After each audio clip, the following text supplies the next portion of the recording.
Welcome to the Amillion Thoughts podcast.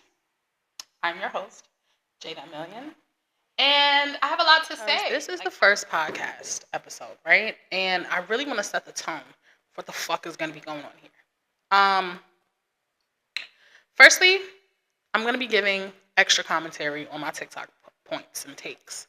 Because a lot of times, I go on TikTok and I say a lot of things, but we don't have a lot of time to get into it and break it down. And I'm in the comment section arguing with people. This lady keeps looking at me. I wish she mind her business. Anyways, nah. So this is going to be that. This is going to be a place for me to give some of that extra commentary that I don't have time to give on TikTok, because I find myself saying on TikTok all the time to people, this is TikTok. This is not a TED Talk. And this is not a podcast. So, when I come on here and I make, somewhat blanket statements and I don't go super in depth, or I give 1 or 2 points, I don't have time to also give the counters and also be like, oh, well, I know this and what about that? And, take all these things into consideration, babe. I have a minute and 30 seconds before y'all swipe because your attention spans are short. So let's act like we know that, right? What's on the docket today? Okay, so this is a bit overdue, but let's talk about the quarter zip thing. So a lot of people were enraged about how I felt about the quarter zip thing. Now, first point I would like to make: I was not referring to the young man who started the quarter zip trend. I was talking about all of the people who were participating in the quarter zip trend after him. Okay, there were a lot of people who jumped on the quarter zip trend, but used it as an opportunity to frame Black men who wore street styles or Nike Techs or athleisure as criminals, and men who wore quarter zips. And it wasn't even just that. It was the code switching, the guy with the Nike Tech on is like, oh yeah, oh. And then the guy with the matcha and the quarter zip, he's, mind you, I have on a quarter zip shirt right now. That's so funny because I didn't even think about the fact that this is a quarter zip shirt, but this is just sexy. Anyways, it was the code switching. It was the, oh, I have matcha and my pinky is up and I'm sipping my tea because I have a quarter zip. Also, a lot of people were upset because they felt like, oh, you're saying that wearing a suit or wearing a quarter zip is trying to dress white. No, but those are fashion styles that are typically associated with elitism, classism, whiteness, money, white supremacy. Let's not pretend that that's not a fact. Look into the history of suits. A lot of people brought up dandyism. They're talking about, oh, our ancestors was wearing suits in the 1920s. And why do you think that was? Because they really just wanted to wear suits because they thought suits were so fly? Or because they were trying to fit in? They were trying to assimilate to society. They were trying to signal to society that they were valuable, that they could work jobs, that they had the capacity for intellect. Suits, just like a doctor wears a certain type of suit so that you know they're a doctor, a suit has a very similar representation culturally. So to act like that doesn't matter, and that doesn't mean that Black men can't wear suits, but it just means that when you decide to use the suit as a symbol in the way that they were, and when those men put on those suits and they were just standing outside wearing suits, the message fundamentally is, I'm not a ghetto Black, I'm not a thug. Do we have a beep? Let me see if we have a bleep. What's this? Okay. Awesome! It's giving, I'm not a ghetto Black. I'm a professional. I'm better than those other N-words because the thing is, it doesn't matter what you're wearing. If you have the capacity and the intellect, you have the capacity and the intellect. I think that anti-colonialism is something that's very important to me. So if we are moving towards anti-colonialism, which is what y'all want to do, when you start talking about anti-capitalism, you're talking about anti-colonialism. When you start talking about anti-racism, you're talking about anti-colonialism. So we can't say anti-colonialism and then turn around and be like, oh yeah, but also we have to wear the colonizers' clothes to virtue signal our value. We joke about these things in the Black community, and we understand that this is a way that we have to participate in society, but it's weird to me for the Black community to be treating this mainly a lot of the people who are responding to it this is a step in the right direction. The YNs are changing their clothes. The Black community is healing because we're wearing the clothes that they told us would make us valuable to them.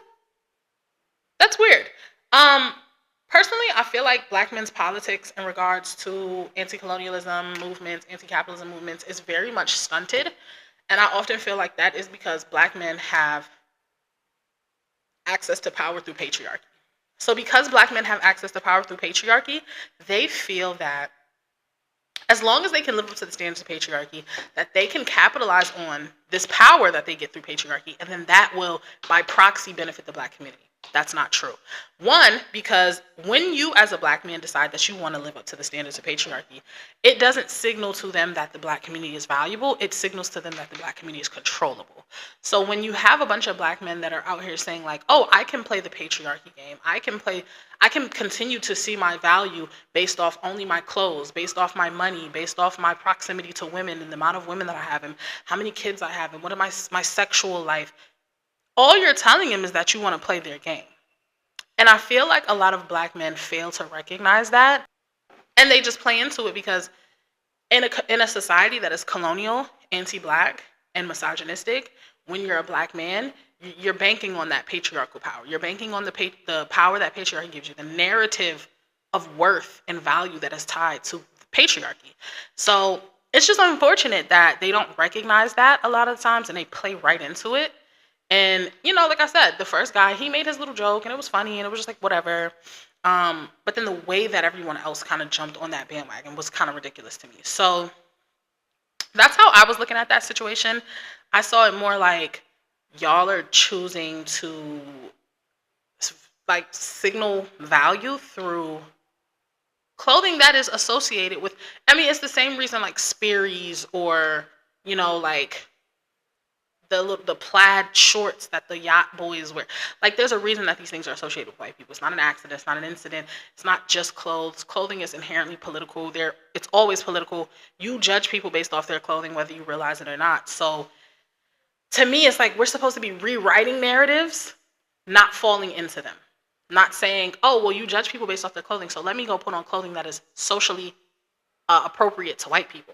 So yeah, like I said, the courtship thing was a long time ago. The thing about the internet too is that when you say things that people don't like I judge the courtship movement. Oh, you hate black men. What?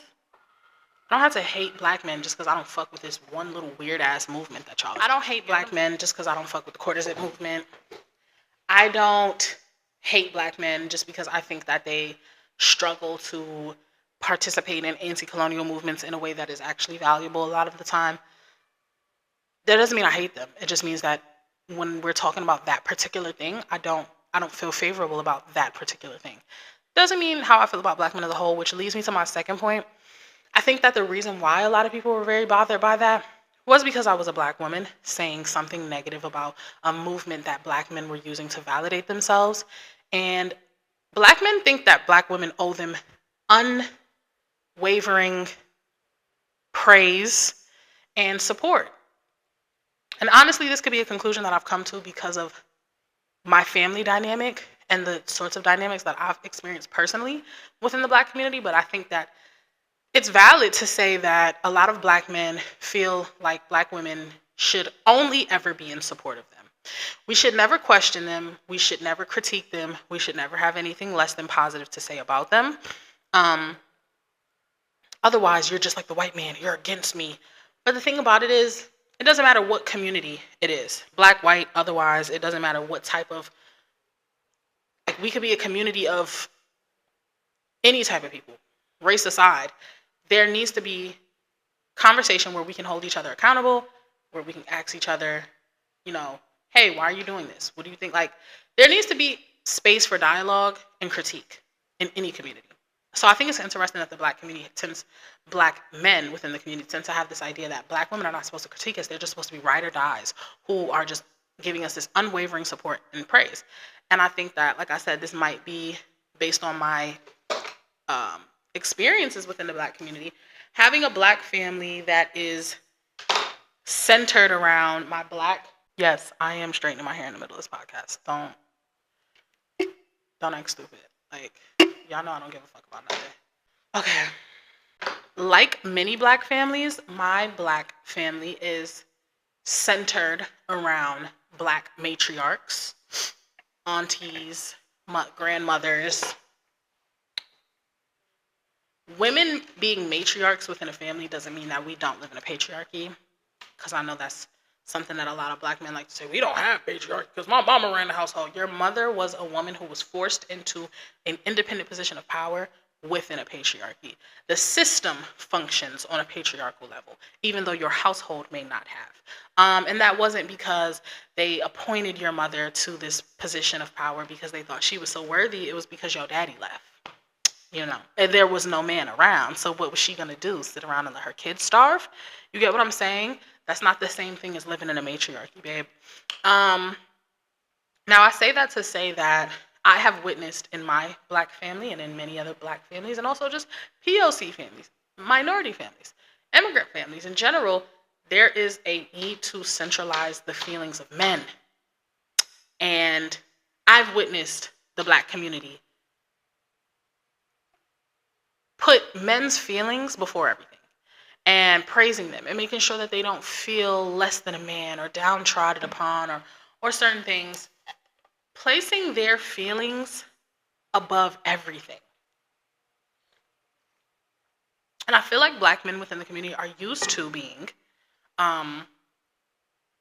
constantly just praised and having their feelings be put first and having their egos be put first, and this need to protect the black man from this negative idea that people hate us and no one cares about us and we're just men that are just, the harsh backfiring that comes with patriarchy. Black men have always been shielded from that by black women. Because of what our community went through, we had to support each other in ways that other people, the way that they deal, other races of people, the way that they deal with patriarchy is very different. And because of that, I think black men have become accustomed to this unequal power dynamic between black men and women, where black women are mules and black men are the face of our community. Thus, black women should never say anything less than supportive of a black man, because we are just the mules who are there to support them. You know how they say, like, behind every king is a queen, like black women are always this behind the scenes upholding a black man for him to play this role or position. And even when he isn't, you're supposed to make it seem like he is, right? Because that's how patriarchy works. It centralizes the man, even if that man ain't doing shit for her. All tea, all shade. So yeah, when it came to the quarter zip thing, I just feel like no shade. A lot of the movements that black men participate in are not progressive and they're not beneficial to anyone. It's like y'all just be playing around. No shade. Like, black men are more, they think that their plight is to grasp onto patriarchal power. They don't think that they're supposed to be interested in the liberation of everyone, from children to animals to women to humans as a whole, liberation from capitalism. No, I don't want to liberate the world from capitalism. I just want to be a black man that can participate in capitalism at the rate that white men do. I just want access to power like they have. So that turns into black men not being concerned with other people's plight in this world and just thinking that, well, because we live in a patriarchy, because I'm a man, because I'm expected to be a provider and a protector, as long as I can fulfill my role of provider and protector, then my little tiny kingdom can be taken care of. My wife and my children are good. That's all that matters. And my immediate family is good. That's all that matters. And it's a lot easier to do that than care about the liberation of an entire race of people. And that's not to say that that's always been the case with black men, but I feel like that's definitely the case more so these days. So yeah, that's all I have to say about the quarter zip. I think that y'all need to stop overemphasizing people's opinions all the time and thinking that just because I have something negative to say about black men or white people that means that I hate them, and that, like, y'all are very sensitive, and it is very annoying that y'all don't hold space for conversation without it being like a fucking, like, like, people are acting like I'm calling for the extermination of black men just because I didn't enjoy the quarter zip trend discourse. And then it was crazy because I seen other men get on the internet and say very similar things about the discourse. Very well received in the comment sections. That's why I just came back to the conclusion that because I'm a black woman, that is not saying my black kings and their quarter zips. Ooh! lot of times black men want black women to just blindly support them, because as long as you blindly support me, you'll benefit, because then I'll have a baby with you and I'll pay you the bills and I'll take care of you. Once again, that's patriarchal, when you could be fighting for the liberation of yourself and black women so that we can all thrive. But black men don't really see it as we're all supposed to thrive. They see it as I'm supposed to thrive so that I can lead my community to thriving. And that has been an issue with, like, even when I was reading about the Black Panthers, a lot of times the issue with the Black Panthers and why I think that the black community hasn't gone further is because y'all exclude half of the community from the fight for liberation. You don't allow black women to take on grand positions of authority. Most of the time, black women stumble upon positions of authority, or like I said with the mothers, they end up in positions of power because there's nobody else around. And so she steps up, but she's not appointed to that position of power, which is very different. We don't appoint black women to positions of power. We're still sitting around having conversations about why Gen Z women don't want to be married, as if nuclear families are going to save us from colonialism and capitalism, when they're not. They're not. While these are the same black men that turn around and say, we're not supposed to be monogamous. Black men in Africa had 16 wives. Distorting history, distorting anthropology to fit their own narratives of promiscuity and lack of commitment capabilities, which is fine. You don't have to want to be committed. You don't have to want to be monogamous. But let's not rewrite history to make it sound nice, right? And then simultaneously go out of your way to reinforce colonialism in every other way except for the ways that benefit you as a black man, because you want to have sister wives. You want to be a polygamist. 90% of y'all only want to be polygamous because you're freaky. That's it. It's not about nature. It's not about anything else. You're a freak with a lack of self-control. And that's fine. That's your life. I'm not saying that you can't do that. Let's stop trying to make it sound noble. Okay, stop trying to make it sound like this is nature, calling. It's not. You can't want to go against colonialism and say that you want non-monogamy or that you don't believe in the nuclear family, but then you're simultaneously participating in a society that is obsessed with raising black women to exist in a nuclear family structure. Because if we were to follow a non-monogamous, non-nuclear family model, that we can't have every little girl is raised to be a wife to a man, but that man has multiple wives. We don't need 16 wives and they all cook and clean. 2 people cooking and cleaning is good enough. You get what I'm saying?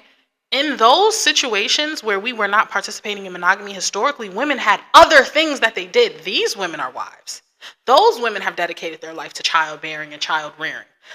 Then these women over here run governments. They're queens. They're nobles. They are participating in society at a high level with high power. So we're not simultaneously trying to put black women in positions to have that power and authority. We're still diminishing them and boxing them into just being mothers and wives, while simultaneously trying to reinforce this idea that the nuclear family isn't going to save us and that we need to be polygamous and monogamous.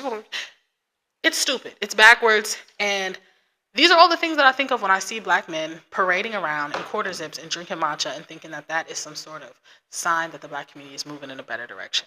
That black men just want to cultivate the power of patriarchy, even when it's at detriment to, and I think that if you wanted to do the quarter zip thing, that's fine, whatever, it's funny. You don't have to put down the black community at the same time. It could just be funny that men that you don't typically expect to be dressed like this or dressed like this and they're drinking matcha. It could have just been that, which was already slightly derogatory as a joke, but whatever. But then layering on but we're simultaneously going to shit on athleisure and talk about, men sagging their pants is so this and so that. Okay, see, now we're getting colonial again, and now you're losing me. So, yeah, I just thought that was in bad taste. But like I said, whenever you're a black woman that's saying something truthful, people are just going to get mad unless you're praising them. Everybody thinks that they deserve praise, endless praise from black women, endless understanding, endless emotional labor, everyone, not even just black men. Okay. Secondly, and most importantly, this is what I've been really excited to get into. I've made some videos recently addressing the white community. Most of these videos did actually stem from the quarter zip video comment section. Unfortunately, that video it's the gift that keeps on giving. White men took my comments on the quarter zip as an opportunity to also denigrate black men.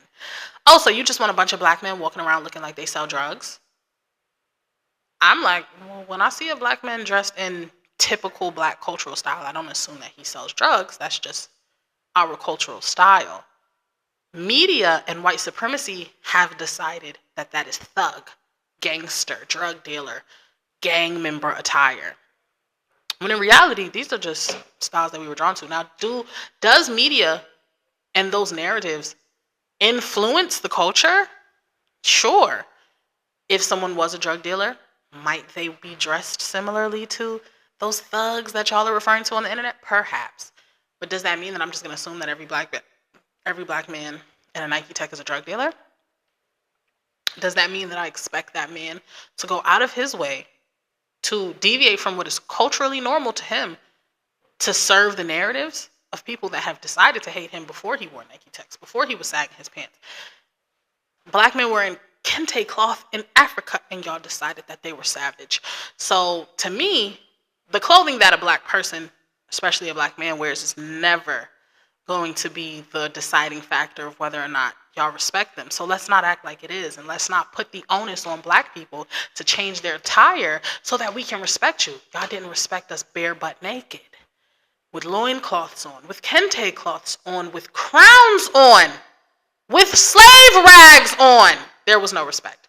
So I don't know why y'all thought that a quarter zip would change that. So to have white men use this as an opportunity to deflect from their responsibility as the beneficiaries of their ancestors' violence and say that the onus is on you to make me respect you. That led me to an entire next section of videos where I address the white community. I have a lot of issues with the white community on a macro scale, not on an individual level. And I addressed those things. I said, I wish that white people participated in conversations about anti-colonialism, deconstructing from colonialism and religion, deconstructing from patriarchy, anti-capitalism, the long-term effects of white supremacy, the long-term effects of colonialism and slavery. I wish that y'all participate in those conversations, because when I see those conversations happening, there's a comment section full of black people. There's a comment section full of black women. Y'all are not there. But when a black woman got online and spoke to black men about the way that they were participating in a trend that was derogatory to the black community, suddenly white men are there? That's interesting. Why would a white man be here? Why would a white man be there? Why would a white man be there? Fuck out of here. Because y'all are never there when we're having conversations about what you can do as a white person to participate in deconstructing. You're never there. Oh, what are we supposed to do? It was so long ago. First and foremost, white people, listen to me. Slavery was not the only thing that your ancestors did wrong. Colonialism encapsulates slavery within it, but it is a whole thing in itself that disrupted the world as a whole. And I'm going to get into that more later. But y'all need to understand that slavery was not the only thing that y'all did wrong. Through the comment section, I realized that white people and everyone that's not white, we live in very different realities, okay? Because of the fact that we're impacted by this history as Black, Indigenous people of color, immigrants, etc., we are aware of these histories. White people are not. White people sit in classrooms in American public schools that are likely underfunded, and they read McGraw-Hill textbooks that taught them Europeans came to America because they were being religiously persecuted, and then they killed off the Indians, and oh, that was bad, but it's okay, all humans are bad. And then they enslaved some people, and oh, that was bad, but it's okay because all humans are bad. And then they freed the slaves, and that was good because humans are good, and white people are good, and Europeans are good. And then everything was just like cool after that. Like, we just enslaved people, and that was kind of fucked up on our part. But then we freed them. Don't forget that we freed them. Don't forget, my grandfather, he was in the Confederate Federal Government. He fought he was on a lot of these conversations that white people have, and when they do participate, they're just trying to make themselves feel better about history that is very embarrassing. That doesn't get us anywhere. My thing is this. You don't have to feel personally attacked. You don't have to feel personally responsible, white people, but you can acknowledge what your ancestors did for you. Because I think that is one of the primary things that white supremacy erases. I often use an example on my TikTok where I say, if your grandmothers were the type of white women who were packing picnic baskets for her husbands and sons to go watch the hang, they likely wouldn't grow up and tell you that that's what they did, that's how they spent their Saturdays. Okay? Your ancestors that participated in riots and race riots and raided black people's homes and voted for racists, they're likely not going to tell you those things. They're likely not going to want a legacy of history to remain as a part of their family. And this is an important part of white supremacy, that the next generation doesn't know that we have committed a lot of evil for the sake of our race as a whole.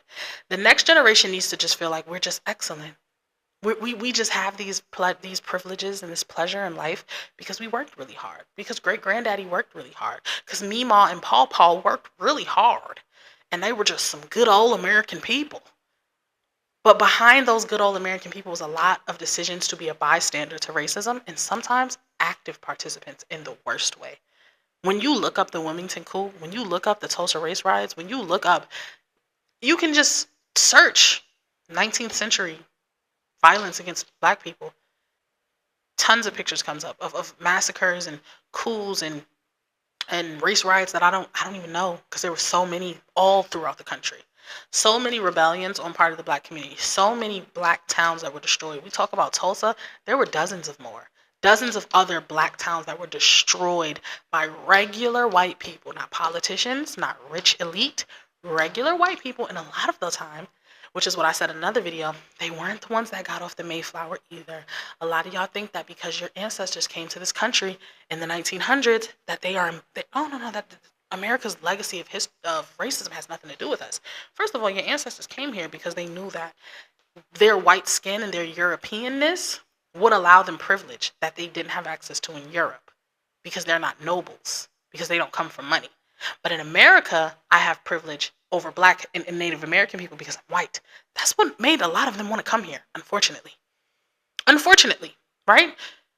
And then when they get here and they realize that their social position in this country is dependent upon whether or not black people are being subjugated. Oh yeah, I'm gonna vote for the president that's gonna make sure that those don't have shit. Sure. Because I came all the way from Europe for this. To have a better life, to give my children a better life. If denigrating people of color is what we do in this country so that I can have a better life and my children can have a better life, let's do it. That's what a lot of y'all ancestors said. And that's what a lot of y'all ancestors were at least willing to be bystanders to. They didn't come to this country and say, hey, why are y'all treating those people like that? They came to this country and said, hey, that's just how it is. At very least. Some of them excitedly participated in race riots. Most of the race riots in the Midwest, those were perpetuated by Italian, Irish immigrants. Descendants of immigrants. People who came to America in the 1800s, 1900s. People that came to this country after slavery. Join in and participate in the legacy of America's racism. So I don't get why y'all want to separate yourselves from this. Who the fuck else would it be? Like, this is the thing that I don't understand with white Americans. Y'all all want to separate yourselves and your families and your history and your lineage and your culture from it, but who else would it be? You are the children of these people. You are the great-grandchildren and the great-great-grandchildren. They are y'all and y'all are them. The only difference is they had a legal right to be violent and y'all don't. They got to do these things pre-civil rights when there was no one telling them that they couldn't. And the cops would stand by and watch them beat black people and they didn't care. Y'all will go to jail if you put hands on people. That's the only difference. But a lot of y'all have the very similar mentality. A lot of y'all. Not very different from your ancestors, because if you were different from your ancestors, you'd be willing to understand, okay, so my ancestors did a lot of things. You don't even have to claim my ancestors. White people of the past did a lot of things to create a certain cultural and social reality in this country. What can we do collectively as a people, regardless of race, to undo that and to make things equitable and to make things equal? You don't even have to, I feel so bad and I'm giving black people reparations, because the other thing that I've noticed is a lot of white people, when I make these videos, that I'm simply acknowledging the possibility of their family's racial history. Well, why do you expect us to pay? Why do you want to hold us accountable? Why are you making it our responsibility? Like, who asked y'all to pay for anything? Why do you want us to feel bad about who asked y'all to feel bad? These are historical facts. If you feel bad, you feel bad, and that's good. That means that you have humanity and you have a capacity to be willing to change. But instead of acknowledging that if someone says a historical fact about my race and then that makes me feel bad, then maybe my race needs to change. Maybe our culture needs to change. Maybe there are things that I don't understand about my people that I need to understand so I can get along better with these people that I'm forced to live alongside.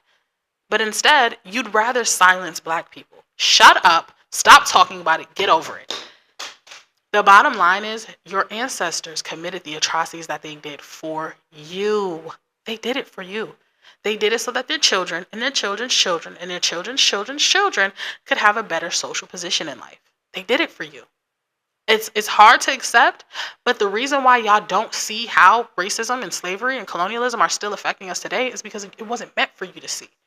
It was meant for you to benefit from, so that you walk around as if this world that we live in is normal. Nobody should complain. Everybody's happy and good and gracious and everything's amazing for you because of the violence that your ancestors committed against everyone else's ancestors. The unwillingness to understand that is racism. That is harmful. I would never want to align with or have allyship with people that are unwilling to recognize what the position that their ancestors gifted them through violence. That is sick. How could we align with you? A lot of white people like to say, you just want us to be divided. You just want us to, you just don't want people to come together. How can we come together with people who are not even willing to understand how we're currently affected? How do we fix things if we don't even know what we have to fix?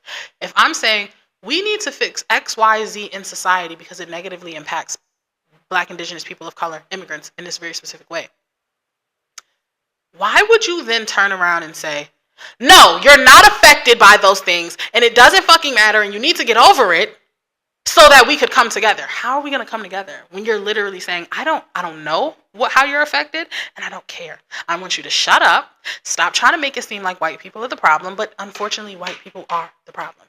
In a society that white people created race and then decided to impart violence on people on the basis of race, white people are the problem. They are. Whiteness is the problem. You get what I'm saying? There's no moving forward without acknowledging those things. That doesn't mean that white people have to get down on their hands and knees and kiss Black people's feet and apologize for slavery.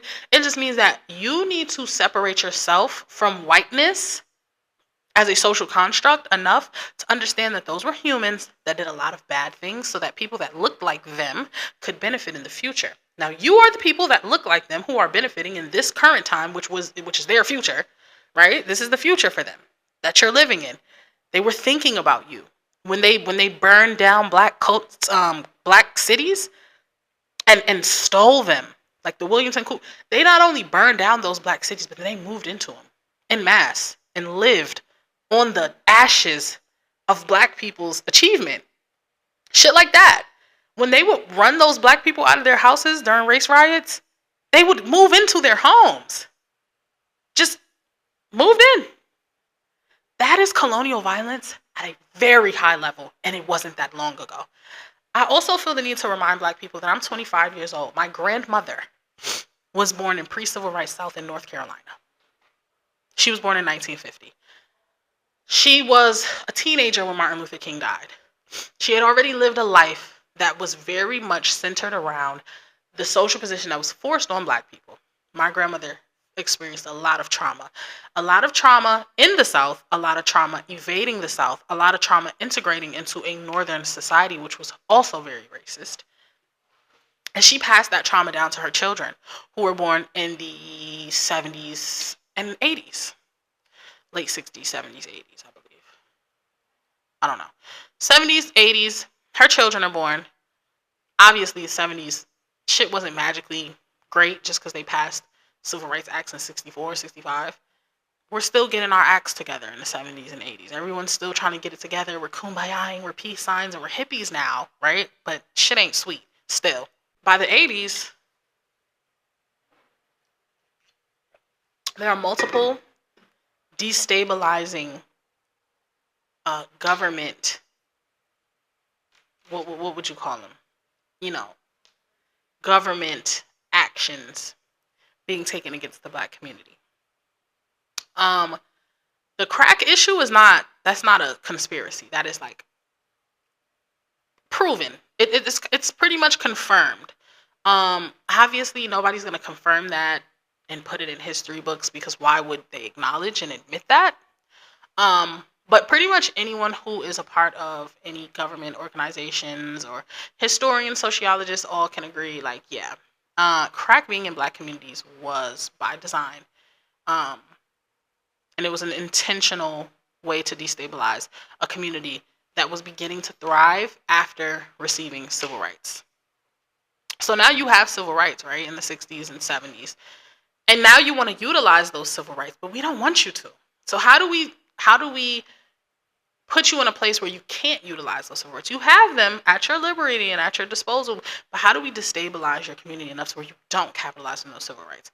We feed destabilizing drugs to a community of people who are already destabilized, because never did Black people get reparations. Never did Black people get an opportunity to be equal. There was never any equity.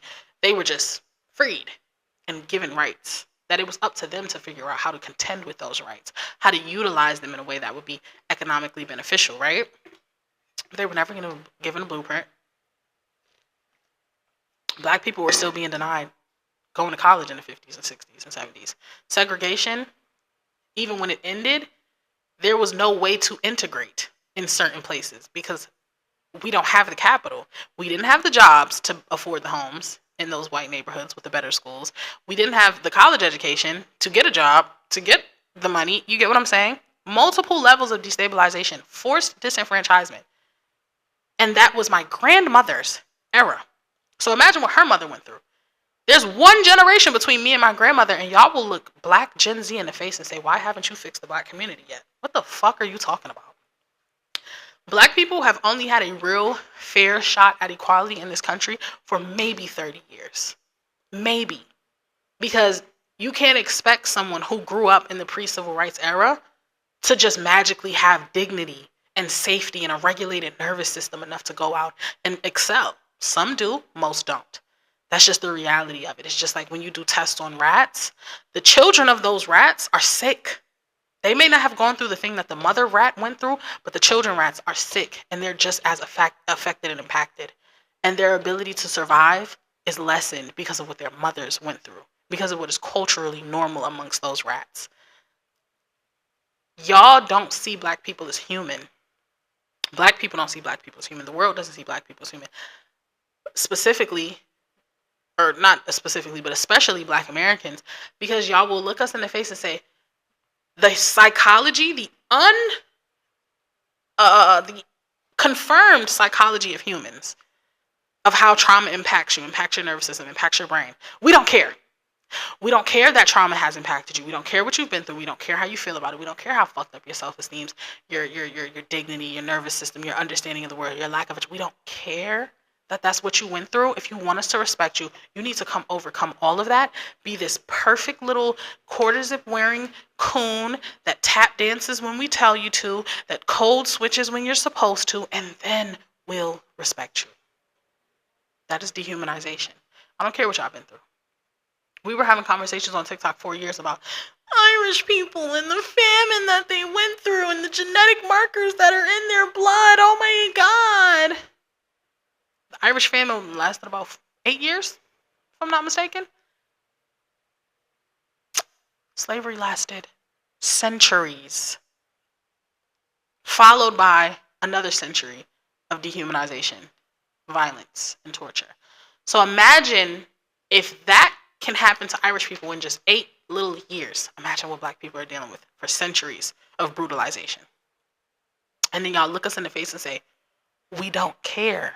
We don't want to hear it. I don't give a fuck. I'm fatigued. I'm so tired of hearing Black people. Let's talk about Black fatigue. Y'all are fatigued because y'all are tired of hearing Black people say things that are true, that make you uncomfortable. You're not tired of Black people. You're tired of constantly feeling like a piece of shit because you're not doing what you could to make this world a better place as the beneficiary of your ancestors' violence. You are fatigued because you're constantly being called to action to actually create an equitable society, and you don't want to. It's just the way y'all act when y'all get mad at people for crowdfunding. Or when y'all joke about queer people always need mutual aid. You're not mad that the queer people need mutual aid. You're mad that you don't want to give it. And when you click on the internet and you're scrolling and you see somebody needs mutual aid and you go on Instagram and you're watching stories and you see somebody needs mutual aid, it's like you constantly feel like, ugh, I should. If I was a good person like I think I am, I would do it. I would give them mutual aid. I would be not, but I don't want to. I don't want to constantly feel called to action. I don't want to constantly have to answer to the duty of caring about my community. I don't want to do that all the time. Oh God, we've all grown up in a world where black people's whole cultural reality was about how denigrated they were and how dehumanized they were and how da da da da and how everyone's supposed to feel bad about it and how everybody's supposed to do something about it. And we're tired. We're tired of being asked to care. That's what you're tired of. You're tired of being asked to care about shit that you should care about if you think you're a good person. If you claim to want unity, like y'all say y'all do in my comment section all the time. Y'all don't want unity. Y'all just want people to shut the fuck up. And I'd rather y'all just say that. Like, I don't care.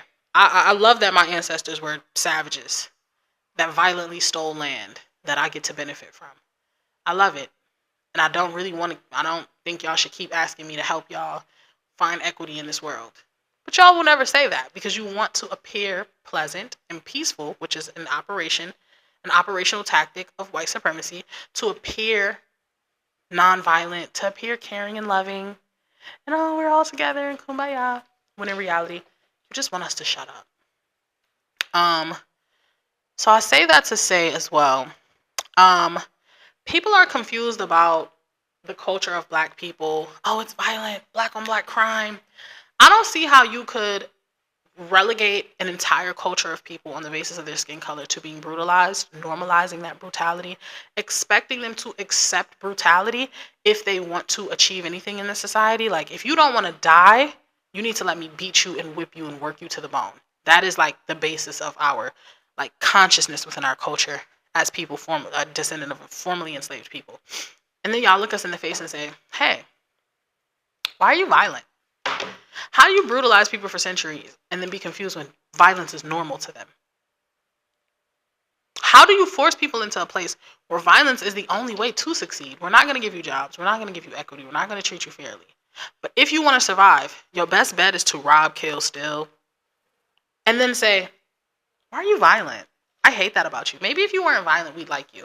Once again, it's dehumanizing. You're asking black people to avoid the reality of our trauma, epigenetics, and the consciousness of our community so that you can decide that you feel like you want to give us respect. I'll just read what I wrote. We are just, unfortunately, one of the very few black people who struggle. Oh, I said, why do people act confused about why violence or degeneracy is so normalized in black American culture? Do y'all not see what happens to us in this country? We are just, unfortunately, one of the very few black people who struggle against colonialism is broadcast and well known because of the cultural relevance of the United States. We aren't the only ones who struggle at the hands of the oppressor, but we are the only ones whose struggle is well documented and constantly talked about in the media. So, even people throughout the diaspora will shit on black Americans for our culture, while within those colonized states that they come from, there's very similar violence and even worse violence at the hands of the destabilization that they have faced by colonialism. People colonialize your country. They destabilize your communities. They destabilize your villages. They destabilize your economy. They destabilize your access to resources and disenfranchise you, which causes humans to become violent in an effort to survive. And then that violence becomes cultural and normal if these circumstances prevail. And that's just globally. Any people that are living in the after effects of colonialism and slavery. And then y'all look at black Americans because we're on the world stage, right?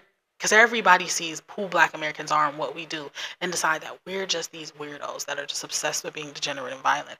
Especially because of the romanticization of America and the idea that we don't have to be violent because you live in America, you live in the richest country, you live in a first world country, you shouldn't have to be violent.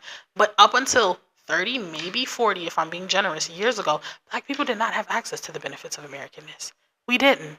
And if we did, they were tiny. They were very small. So our culture has always been cultivated separate from the benefits and the privilege of Westernness. And then y'all act confused about that. What else did I say? I said, obviously, so much of the rest of the diaspora struggles go undocumented or unspoken in a mainstream way. Either way, Black Americans have lived a life of almost continuous violence and survival mode in this country. Our culture is shaped by our very specific circumstances enforced upon us by this colonial regime. Yet people act confused about our culture just because the less than appropriate side of their culture is hidden to the rest of the world. I know what Caribbean and African culture looks like when the cameras aren't on, and I know that that culture is a side effect of colonialism and slavery and racism and imperialism. But that's not the part that y'all talk about until you start talking about Black Americans. Yet everyone acts confused because we're American.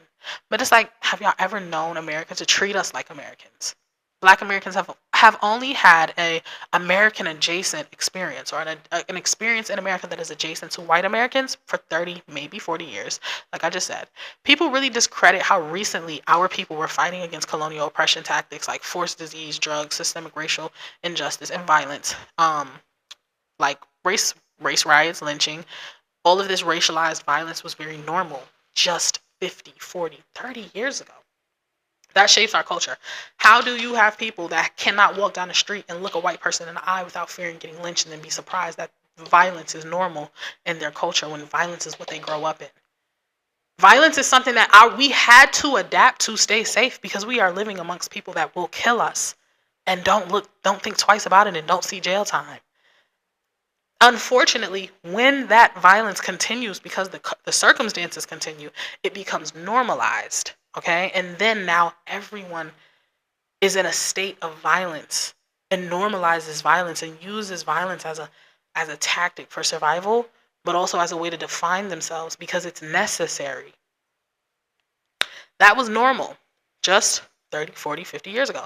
Then y'all look at 20-year-olds within our community and expect us to be pioneers. Expect us to be people who are completely removed from the long-term effects of slavery, colonialism, imperialism. I'm 25 and people will get in my comment section, white people, and say, well, why isn't the Black community better? Why do y'all still live in ghettos and hoods? I live in the ghetto and the hood that my previous generations, my grandmother, we ended up in that neighborhood because that was the best neighborhood that she could get her hands on with the money that she was given by this society. Because it was the only neighborhood that she could move into. It was the only neighborhood that was accepting Black people. It was the only... We're doing what we can with what we were given. So to look at a 25-year-old who is only just now getting old enough, like, bro, I graduated high school not even 10 years ago. So that's 10 years of me decolonizing from the bullshit that they taught me in school and beginning to have an opportunity to construct an identity that is my own, based on my own understanding of this world, based on my own understanding of society, and then decide where we should move forward. Pioneers are not usually in their 20s, no shade. It's 30s and 40s and 50-year-olds who've had the life experience to be able to take those steps towards greater living circumstances. Slavery wasn't that long ago. If you look at it generationally, it was quite long ago. My great-grandmother just passed a couple weeks ago. She was born in 1937. Let's just say her mother had her 20 years before that, which would have been 1910. Her mother would have been born in the late 1800s, and her mother would have been born during slavery. And then we know that slavery didn't immediately end as soon as the law was passed, and we know that sharecropping came soon after that, and all of the other racialized injustices that Black people had to face immediately after slavery. But even if we just talked about slavery, there's only 3 people separating me from slavery: my mother, my grandmother, and my great-grandmother. My great-grandmother could have very well been a sharecropper. She wasn't, but people in her family were. Her mother could have been a slave. Her father could have been a slave. That's my great-great-grandmother. Could have been a slave. So no, it wasn't that long ago. Stop talking to me like y'all don't fucking understand generationally. Because like y'all live in the houses that your grandfathers and great-grandfathers and great-great-grandfathers got. Y'all are inheriting land that your great-great-great-grandfathers got. That wasn't so long ago, right? When you're still inheriting the benefits of colonialism and racism in the form of land and resources. But it's so long ago when we're talking about slavery. The entire globe is under the spell of white supremacy and capitalism and looked down on Black Americans because we've been systemically held back from the ability to conform like the rest do. Black people in general, as a whole as well, but particularly Black Americans, were forced into colonialism and imperialism and racism and slavery and all these tactics of white supremacy. However, we were always separated and excluded to a point where we could not participate in assimilating in a way like other cultures could. So we, like I said, our culture developed separately from white supremacist culture of America, from the Western culture of America. We did what we could with what we had. We tried our best. We were mostly in survival mode, and we're just seeking ways to find joy and keep ourselves alive, which sometimes meant not doing things that were the greatest, but hey, it kept us alive, right? Coping mechanisms and things of that nature. And it's insane that people look at us and expect, on top of all the pain that you've already went through, sacrifice your humanity just to be respected by people who never respected you and put you in a position where you had to fight for their respect, as if we weren't already owed it as humans. And we make the best of it. And I think that's why a lot of people simultaneously are very intrigued by Black community, by Black Americans, while simultaneously looking down on us, because we accept that we have been limited by colonialism. We don't fight for their acceptance all the time. A lot of times we're very comfortable being who we are. We were put in the position that we were put in by colonialists and white supremacists and enslavers and hyper-religious missionary freaks that wanted to enforce their religions on people. And we're just doing what we can with it at this point. We're just doing what we know how to do best. That's just a little bit that I wanted to touch on. I think that I'm going to get more into this in the next episode of the podcast. I'm also going to get into this more in the next episode. I'm also going to get more into this on TikTok as well and in the next episode of the podcast. But I just want to leave everybody with understanding that there is a lot of oppression, trauma, epigenetic trauma that Black, Indigenous, and POC have faced at the hands of white supremacy. So when we start talking about white supremacy and when we start talking about white people in the role that they should be interested in playing and creating in a more equitable society, I'm not concerned with people's feelings, okay? I'm not concerned with you feeling bad about the fact that your great-grandfather was a racist. I'm concerned with what you're going to do to make this world a better place despite that. I'm concerned with the call to action, and if y'all are going to answer that call, and I'm concerned with how we're going to move forward as a society and actually be able to finally leave those things in the past, because y'all say it was so long ago, get over it, you just want to be a victim, but we're not past it. If we were past it, we wouldn't be talking about it, but we're just not. So when we finally do get to a place where we're past it, we'll get past it. Whenever y'all are ready to join us in humanity and use your humanity for the betterment of humanity. Stop expecting Black people to want to participate in your societies and play by your rules when you decide to choose yourselves every day. You put community and humanity last to your own, life and your children, your little tribe, and that's the only people that you care about. Stop expecting us to want to participate in your societies side by side, you guys. That's colonial. That's very dehumanizing and colonial. So, yes, I just want to leave you guys with that. The next episode of the podcast is going to be longer. Check me out on my socials, Jada Amillion on everything, Instagram, TikTok, Twitch, all that good stuff. And yeah, check into my TikTok to get some deeper conversation regarding these topics. And check in on the next episode of the podcast. I'm hopefully going to be trying to upload once a week. So once a week or maybe once every 2 weeks, depending on what it ends up looking like. So yeah. Shout out to y'all. Thank y'all for being here. Thank you for watching. Thank you for joining me and following and subscribing. And I hope to see you guys next time. Mwah!